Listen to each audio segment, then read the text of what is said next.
Alors, après avoir accueilli les représentants et la directrice de l'association INSEM lors d'une commission conjointe, donc, qui regroupait la commission des politiques de santé et la commission de l'éducation, de la culture, de la cohésion sociale et des enjeux sociétaux, tous les commissaires présents ont pris acte des préoccupations exprimées par l'association concernant l'augmentation des taxes sur les billets d'avion.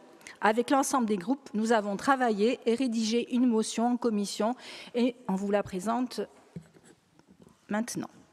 Alors l'objet, c'est de s'opposer à l'augmentation de la taxe de solidarité sur les billets d'avion, donc l'acronyme TSBA, pour les vols entre la Corse et le continent. Le contexte, il se fait que la loi des finances pour 2025 prévoit une augmentation significative de cette taxe, et ce depuis le 1er mars 2025, qui passe de 2,63 € à 7,40 € pour un vol domestique, soit 14,80 € pour les allers-retours Corse-Continent. Cette hausse vise à générer 850 millions d'euros de recettes supplémentaires pour l'État. Alors, nos arguments. Il y a de l'inégalité et de l'injustice. Pourquoi? La Corse, en tant que territoire insulaire, dépend fortement du transport aérien pour des raisons médicales, professionnelles, familiales et économiques.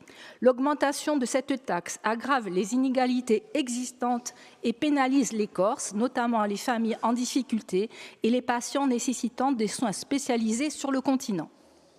Il y a un impact économique et sanitaire. La hausse de la taxe pourrait entraîner un renoncement aux soins pour certains patients et augmenter les charges des organismes de sécurité sociale.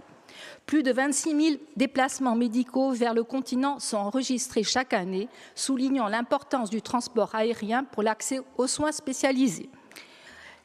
Également, il y a un impact sur l'économie et le tourisme. L'augmentation de cette taxe risque de compromettre l'attractivité touristique de la Corse en raison de la hausse des prix des billets.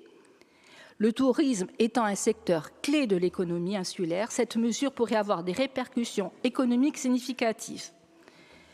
Alors, on rappelle aussi que cette exonération de la hausse de la TSBA pour la Corse avait été votée dans la loi des finances 2025 et a été validée par le Sénat et défendue par les parlementaires corses. Le gouvernement a justifié l'écart de cette mesure pour une éventuelle incompatibilité avec le droit européen, mais sans attendre l'avis de la Commission européenne.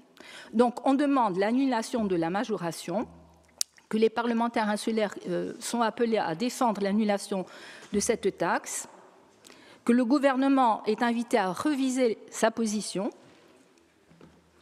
et donc on mandate le président du Conseil exécutif de Corse et les parlementaires pour porter ces arguments devant les instances nationales et européennes.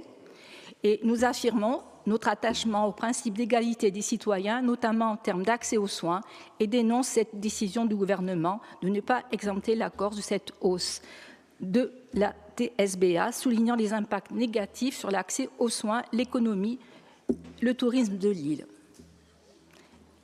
Et en mandate le président du Conseil exécutif de Corse ainsi que les parlementaires afin de porter ces arguments devant les instances nationales et européennes pour obtenir une expansion qui serait à la fois juste et nécessaire pour les Corses. Voilà, Madame la Présidente.